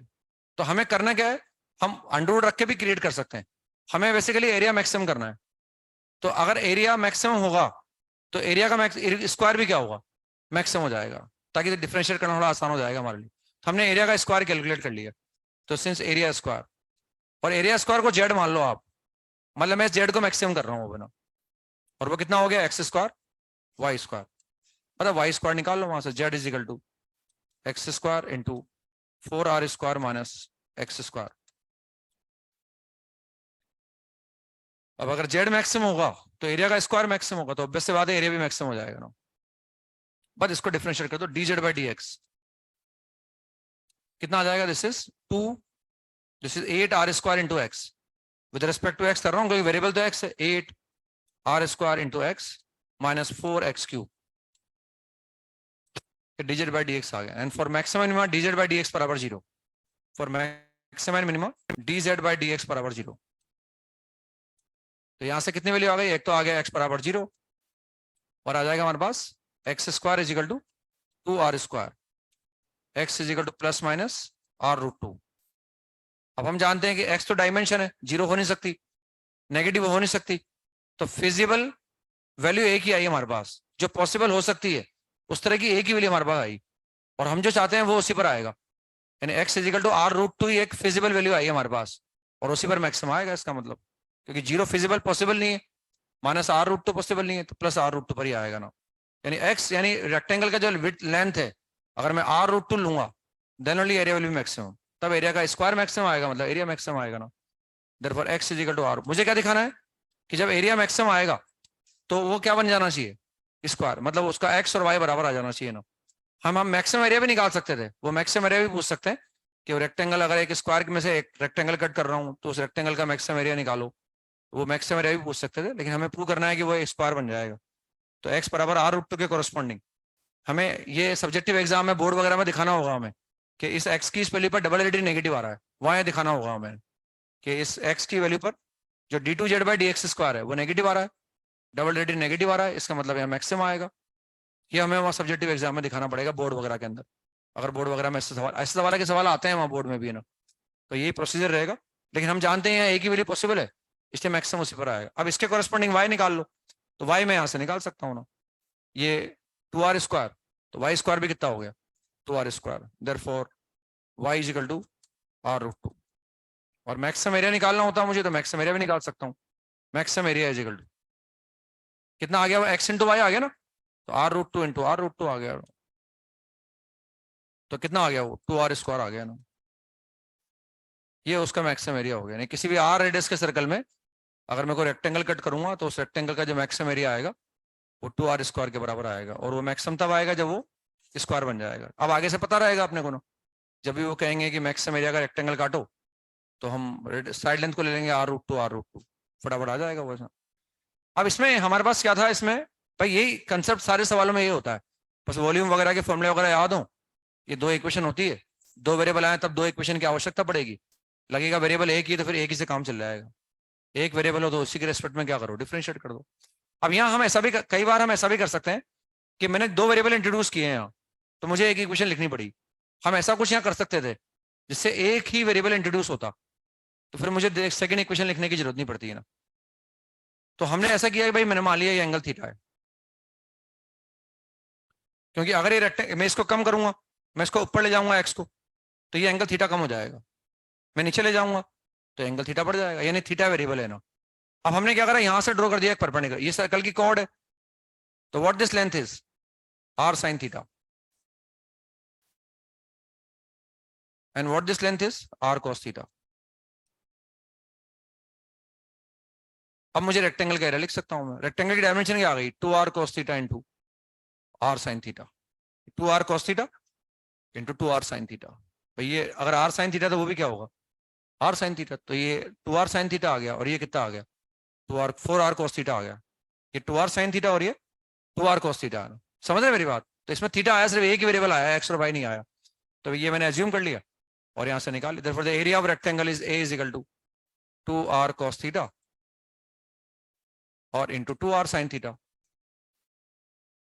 अब इसमें वेरिएबल एक ही है बस थीटा, तो with respect to theta differentiate कर दूं। अब किसी और इक्वेशन की मुझे जरूरत नहीं पड़ी है ना। और इसमें तो क्या है, हो सकता है ट्रिग्नोमेट्रिक का फंडा लग जाए इसमें ना, तो इसमें इसको बाहर निकाल लो आप, 2r² को बाहर निकाल लो and that will become sin 2 theta. और हम जानते हैं मैक्सिमम कब होगा, जब a1 के बराबर होना। इसकी मैक्सिमम कब आएगी, जब a1 हो जाए ना। तो for maximum area sin 2 theta must be equal to 1 and therefore 2 theta must be equal to π/2, क्योंकि ये फिजिबल वैल्यू पॉसिबल है। 5 π/2 तो हो नहीं सकता है, ये जो एंगल है 5 π/2 नहीं हो सकता है ना, इससे π/2 होगा and theta is equal to π/4। इसी पर एरिया मैक्सिमम आएगा बस। और थीटा अगर 5/4 है तो यहाँ π/4 को रख दो, ये लेंथ आ गई और ये उसकी विड्थ आ गई ना, तो r√2 आ गया फटाफट। तो ये अब हमें करना पड़ेगा। ऐसा कहीं लिखा हुआ नहीं आएगा कि भाई आप थीटा का यूज करो, एक्स वाई का यूज मत करो। ये हमें सोचना है, मतलब अगर हम दो वेरिएबल लाए तो फिर हमें कुछ ना कुछ करना पड़ेगा डायग्राम देखकर, या फिर हम एक वेरिएबल इंट्रोड्यूस करने की कोशिश करें ना। ठीक है ना, इस तरह से निकाला जा सकता है। नेक्स्ट सवाल लिखें, a rectangular metal sheet, a rectangular metal sheet, a rectangular metal sheet of 80 into 30 centimeter square, 80 into 30 centimeter square, a rectangular metal sheet of 30 into 80 into 30 centimeter square is converted into an open rectangular box, is converted into an open rectangular box. इस metal sheet से अपन एक open box बना रहे हैं, rectangular open box, यानी base rectangle होगा, ऊपर से खाली खुला हुआ होगा वो ना। Is converted into an open rectangular box by cutting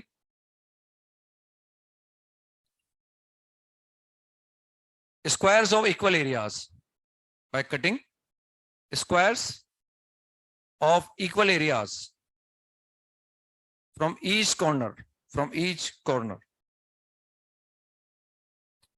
यानी चार कोने होंगे उस रेक्टेंगुलर शीट के, और चारों कोनों से हम क्या करेंगे, इक्वल एरिया के स्क्वायर कट कर लेंगे ना।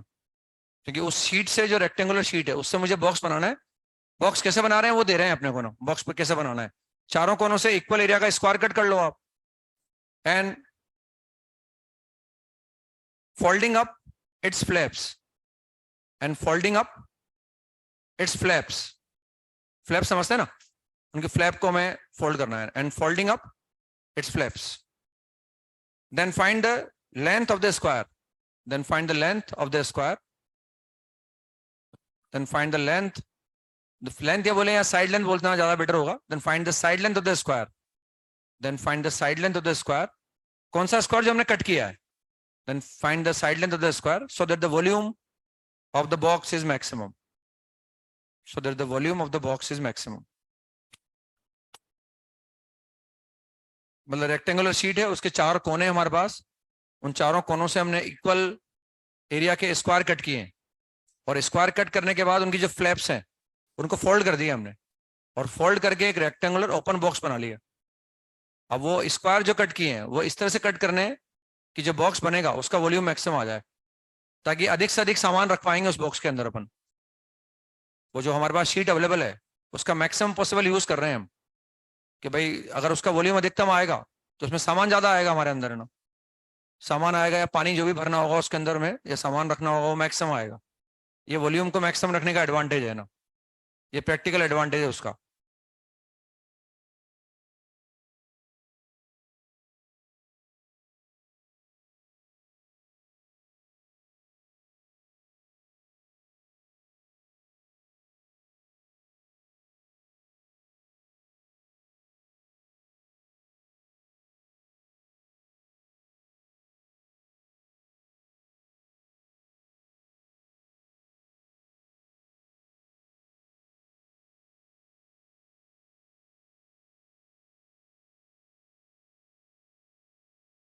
ये शीट है हमारे पास, रेक्टेंगल मेटल की शीट है ये।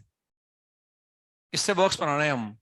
बॉक्स बनाने का प्रोसेस दे दिया उन्होंने आपको कि चारों कोनों से इक्वल एरिया का स्क्वायर कट कर लो, कट करने के बाद फ्लैप्स को फोल्ड कर दो, बॉक्स बन जाएगा। मतलब वो स्क्वायर की जो साइड लेंथ है वो कैसे कट करें अपन कि बॉक्स का वॉल्यूम मैक्सिमम आ जाए,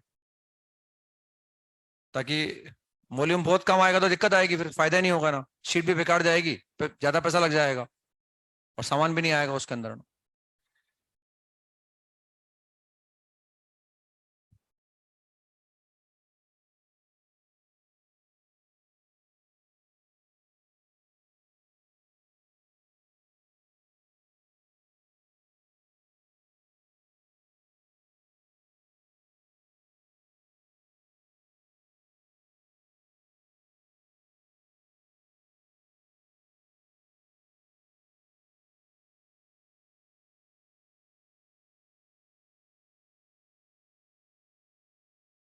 तो उसमें स्क्वायर कैसे कट कर रहे हैं, देखो आप, ये फोर कॉर्नर है हमारे पास। मुझे पता नहीं है मुझे किस लेंथ का स्क्वायर कट करना है। मैंने मान लिया उसकी साइड लेंथ एक्स है ना, तो मैंने यहाँ से स्क्वायर कट करना स्टार्ट किया। ये मैंने यहाँ से एक स्क्वायर कट कर लूंगा। ये चार कॉर्नर है, ये स्क्वायर कट कर दिया, और मान लिया ये स्क्वायर की डायमेंशन है, उसको मैंने एक्स मान लिया ना, let this dimension is x. तो ये एक्स है तो ऑब्वियस सी बात है वो भी एक्स होगा ना। तो एक्स साइड लेंथ का मैंने स्क्वायर कट कर लिया, यहाँ से भी मैं वही करूंगा, तभी एरिया सेम आएगा ना। तो यहाँ से भी हमने कट कर लिया ना, एक्स डायमेंशन का स्क्वायर कट कर लिया, यहाँ से भी, यहाँ से भी कट कर लूंगा मैं, यहाँ से भी कट कर लिया हमने। अब स्क्वायर, ये तो मेटल था हमारा, ये मेटल की शीट थी मतलब हमारे पास। अब ये स्क्वायर कट करने का मतलब क्या है, स्क्वायर हमने ऐसे कट कर लिया इनका, ये जो स्क्वायर कट किया हमने ऐसे कर लिया, स्क्वायर कट ये हटा दिया ऐसे, मेटल हटा दिया यहाँ से पूरा, ये पूरा हिस्सा मैंने गायब कर दिया यहाँ से, ये मेटल निकाल दिया हमने यहाँ से, ऐसे यहाँ से कट कर लिया हमने, इक्वल एरिया के हमने स्क्वायर कट कर लिए।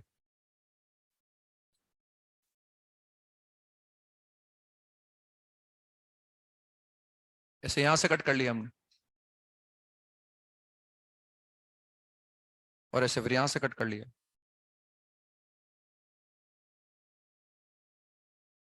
अभी जो बचा हुआ हिस्सा है, यानी यहाँ से मेटल ही निकाल लिया हमने, समझ रहे हैं आप। अब इसको फोल्ड करना है अपने को, फ्लैप्स को। तो ये जो फ्लैप है इसको यूं फोल्ड कर दो आप, इसको ऐसे फोल्ड कर दिए, फिर ये ऐसे फोल्ड हो जाएगा, फिर ये ऐसे फोल्ड हो जाएगा, फिर ये ऐसे फोल्ड हो जाएगा।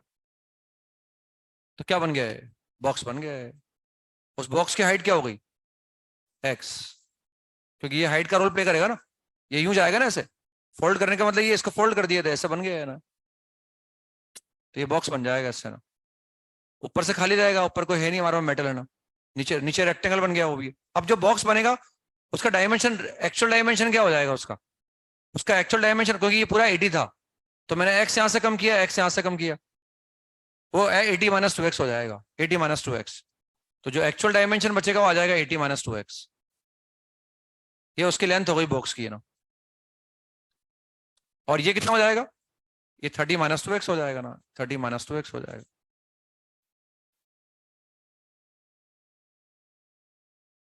समझ में आ गया ना, वो ऐसे फोल्ड कर दिया इसको, मतलब ये ऐसे फोल्ड हो गया है, इसको यूं लेके आ गया, फिर यूं चला गया, फिर यूं आ गया और ये ऊपर आ गया ना। तो बेसिकली यहां से यहां तक की लेंथ क्या हो गई, उसकी लेंथ हो गई, और ये क्या हो गई, इसकी विड्थ हो गई, और ये जो था वो हाइट का रोल प्ले करेगा ना। पर अब इसका वॉल्यूम लिख सकते हैं ना। तो वॉल्यूम क्या होता है, area of base into height, ये हम जानते हैं ना, volume is area of base into height, बस वॉल्यूम लिख दो उसका ना। तो since volume is equal to area of base into height, area of base into height.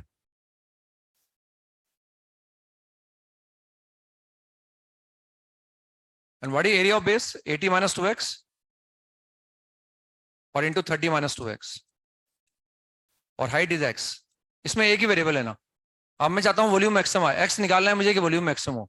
तो फॉर मैक्सिमम में dv बाई dx बराबर 0, पर इसको डिफरेंशिएट कर दो। अब डिफरेंशिएट करने के लिए या तो प्रोडक्ट रूल लगाओ आप, तीनों को मल्टीप्लाई, या पहले इसको मल्टीप्लाई कर लो। तो v इजिकल टू एक्स तो यहाँ रहेगा, इनको मल्टीप्लाई करने पर कितना आ जाएगा, 4x स्क्वायर माइनस का क्या आएगा 160 माइनस का 60, तो माइनस 220x एन प्लस 2400, पर इसको मल्टीप्लाई कर दो। तो v is equal to 4x cube minus 220 x square n plus 2400 into x. बस अब ये पॉलिनोमियल हो गया ना, तो इसको डिफरेंशिएट कर देंगे बस हम। सही लिखा ना। तो this is dv by dx बराबर, since dv by dx is equal to, तो कितना आ गया 12x square minus 440x plus 2400। मतलब इसको फैक्टराइज कर दो, दो वैल्यू आ जाएंगी यहाँ पर हमारे पास है ना। तो x की दो वैल्यू आएंगी, और अगर लगेगा दोनों फिजिबल है तो फिर मुझे डबल डिग्री निकाल के, एग्जाम में तो दिखाना ही है मुझे ना, एक बोर्ड वगैरह में आएगा तो वहां दिखाना ही है डबल डिग्री निकाल के कि नेगेटिव आ रहा है या पॉजिटिव आ रहा है ना। तो यहाँ से एक तो आएगा हमारे पास 30 और एक आएगा 20/3। तो यहाँ से we are getting two values of x equal to 30 और x equal 20/3, and this is not acceptable. ये एक्सेप्टेबल नहीं है ना, क्योंकि अगर मैं 30 साइड का स्क्वायर, ये कितना था हमारे पास, तो 30 का थोड़ी काटूंगा स्क्वायर में ना, वो तो x तो जो आएगा वो 30 से छोटा आएगा ना। तो this is not practically possible. तो ये इससे मैक्सिमम की बात ही नहीं कर सकते अपन ना, पर इस पर बात करेंगे ना, ये फिजिबल वैल्यू है। और इसी पे 100% डबल डेरिवेटिव क्या आएगा, नेगेटिव आएगा ना। वो हमें बोर्ड में दिखाना पड़ेगा, इसको मैं दोबारा डिफरेंशिएट करूंगा, उसमें रख के दिखाऊंगा, बोलूंगा since double derivative is coming out to be negative, hence for x is equal to 20/3 we get the maxima and therefore the volume will be maximum at x is equal to 20/3। बस ये दिखा देंगे। और ये अब time हमें क्या निकालना था, बस साइड लेंथ निकाल लेनी थी हमें, तो ये साइड लेंथ निकाल दिया। इतनी साइड का अगर मैं स्क्वायर कट करूंगा तब जाके इस बक्से का वॉल्यूम जो है वो मैक्सिमम आएगा, ताकि इसमें मैक्सिमम सामान रख पाएंगे अपन ना। तो बार बार अपने को बस ऐसे ही करना पड़ेगा है ना। लिखें, नेक्स्ट सवाल लिखें, find the dimensions of an open tank, find the dimensions of an open tank with square base, with square base। Tank open है लेकिन उसका बेस जो है वो स्क्वायर होगा ना। Find the dimensions of an open tank with square base of total surface area 40 metre square, of total surface area, of total surface area is equal to 40 metre square, so that its volume is maximum।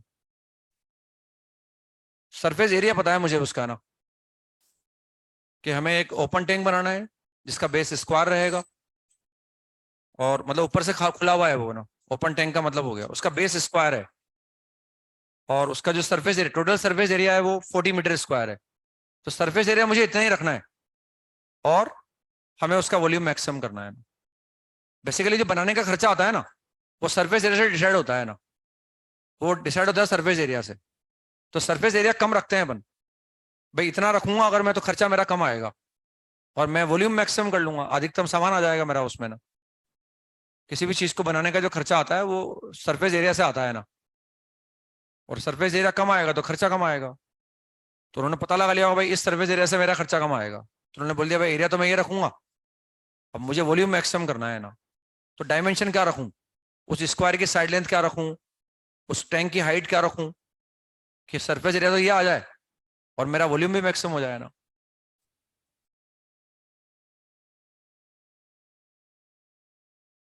एक open tank बनाना है हमें, और जिसका base square है,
ये base square बना दिया हमने ना। अब इसकी हाइट लेनी है अपने को ना, तो इसको ऊपर उठाना है ताकि टैंक बन जाए अपने पास है ना।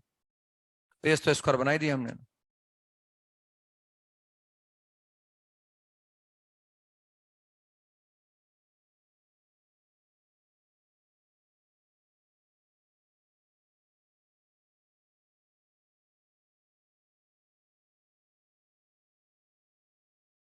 ये टैंक बन गया ऐसा ना, जिसका बेस स्क्वायर है। यानी ये जो मैंने स्क्वायर बनाया तो ग्राउंड पे था हमारे पास, उसको ऊपर उठा लिया मैंने एक को, समझ रहे? तो ये हमारा वो हाइट।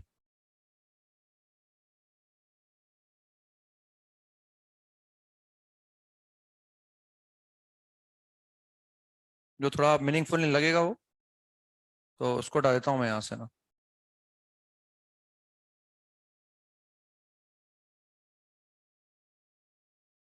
मैंने मान लिया ये एक्स है ना, ये ग्राउंड पर है, इसका बेस स्क्वायर है ये ना, सही है ना। इसके हाइट को मैंने एच मान लिया। अब मुझे इसका एरिया दे रखा है, टोटल सरफेस एरिया। और टोटल सरफेस एरिया में क्या काउंट होगा? एक तो बेस काउंट होगा, और चार जो लेटरल सरफेसेज हैं ये काउंट होगी। ऊपर से तो खाली है, उसमें तो कोई कंस्ट्रक्शन किया नहीं है ना। तो हमें कुछ गिवन है और किसी को मुझे मैक्सिमाइज करना है, तो मुझे मैक्सिमाइज करना है वॉल्यूम, और मुझे दे रखा है सरफेस एरिया। तो सरफेस एरिया कैसे निकालूंगा मैं? ग्राउंड का एरिया कितना है? बेस का एक्स स्क्वायर। बाकी फिर क्या है हमारे पास? चार रेक्टेंगल है, एक इधर खड़ा हुआ है, एक सामने, आगे समझ में? उनका एरिया क्या है? X into h, x into h, x into h. तो हमारे पास आ गया x square plus 4x into h, this is equal to 40 metre square. इसमें दो वेरिएबल है, एक्स और एच। एक्स और एच दो वेरिएबल है। अब हम चाहते क्या है? इसका वॉल्यूम मैक्सिमम हो जाए। इसका वॉल्यूम लिख दो। Again volume is area of base into height, this is the volume. और अब यहां से मुझे एक वेरिएबल निकाल के रखना है, तो बेटर है कि एच निकाल लो, क्योंकि अगर एक्स निकालोगे तो क्वाड्रेटिक बनानी पड़ेगी आप, तो यहां से एच निकाल के रख दो बस आप। तो v is equal to x square की जगह एक्स स्क्वायर आ गया, what is h? 40 minus x square upon 4x। और x नॉन जीरो है क्योंकि डायमेंशन है, काट दो उसको, x और x है ना। तो कितना आ जाएगा? v is equal to 1/4। एक x को मैंने काट दिया तो we get 40x minus x cube. सही है, ये ऐसा आ जाएगा ना। बस अब विद रिस्पेक्ट टू x इसको डिफरेंशिएट कर दो, बस वो फॉर्मूले लिखने पड़े, उसके बाद तो बस मैं कैलकुलेट कर पा रहा हूँ। तो for maximum minima dv by dx बराबर 0, for maximum and minima dv by dx बराबर 0, एंड dv बाई dx अगर मैं निकालना चाहूंगा तो we get 1/4, that is 40 minus 3x square, and for maximum minima dv by dx बराबर 0। और dv by dx अगर मैं 0 करता हूं तो we are getting two values of x, लेकिन x can not be negative, therefore x will be square root of 40/3। तो ये ऐसा आ जाएगा ना। अब इस पर दिखा दो, डबल डेरिवेटिव नेगेटिव आ जाएगा, वो एग्जाम में दिखा देंगे हम कि तभी मैक्सिमम आएगा ना। हमें डायमेंशन निकालनी थी, यानी अगर मैं एक्स ऐसा लूंगा तब जाके टोटल सर्फेस एरिया वही रहेगा, और वॉल्यूम क्या हो जाएगा? मैक्सिमम हो जाएगा। अब डायमेंशन निकालनी है, मतलब मुझे एक्स तो निकाल लिया मैंने, एच और निकालना है, तो यहाँ से निकाल लूंगा मैं, यहाँ से निकाल लूंगा मैंने, तो शायद स्क्वायर रूट 10/3 आ जाता है मेरे हिसाब से। यहाँ से मैं एच निकालूंगा, put the value of x in equation number 1 and for finding the value of h, and we get h is equal to, I think square root of 10/3 आता है शायद, है ना? ये आता है क्या? 10/3 आया, तो ये डायमेंशन हो गई उसकी ना, देख लेना मेरे हिसाब से ये आता है। अगर मैं इस एक्स को रखूंगा वहां, समझ रहे हैं क्या कर रहा हूं मैं? क्योंकि हमसे डायमेंशन पूछी गई है, तो कितना ये लें, कितनी हाइट लें, कि टोटल एरिया तो वो रहे और वॉल्यूम मैक्सिमम आ जाए। तो ये इस एक्स की वैल्यू को मैं यहाँ रख दूंगा, और इसको रखने के बाद यहाँ से अगर मैं एच निकालूंगा तो h will come out to be square root of 10/3, ऐसा आ जाता है ना। तो ऐसे निकाल सकते हैं। कुछ सवाल और करेंगे हम कल, नेक्स्ट सन पे खत्म कर देंगे, कल खत्म कर देंगे बाकी इसको पढ़ना मैक्सिमम को ना। तो ये एक सवाल लिख लो जो करके लाने की कोशिश करना अगर से आप, है ना। Find the volume of the largest, find the volume of the largest right circular cylinder, right circular cylinder, right circular cylinder. Find the volume of the largest right circular cylinder that can be inscribed in a sphere of radius r, that can be inscribed in a sphere of radius r। मतलब sphere पता है अपने को, उसका radius r है, उसका dimension fix है। अब उसमें से एक मैक्सिमम वॉल्यूम का हमें क्या करना है? सिलेंडर कट करना है, तो उसका मैक्सिमम वॉल्यूम निकालना है मतलब अपने को ना। तो कोशिश करना, वरना बताऊंगा फिर मैं आपको ना। कल मिलते हैं हम, होमवर्क लिख लो आप जो करके लाना है आपको ना। तो होमवर्क में एक्सरसाइज 1 का पार्ट 1, होमवर्क एक्सरसाइज 1 पार्ट 1, इसमें हम कर सकते हैं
एक डीबीपी करके लानी है। मैं डीबीपी नंबर, मेरे हिसाब से 11 बचा हुआ है ना, ये बचा हुआ है शायद।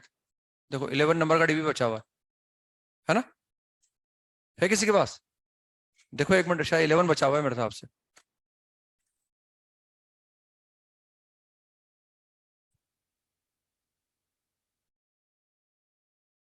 11 बचा हुआ है ना, ये 11 नंबर का करके लाना है।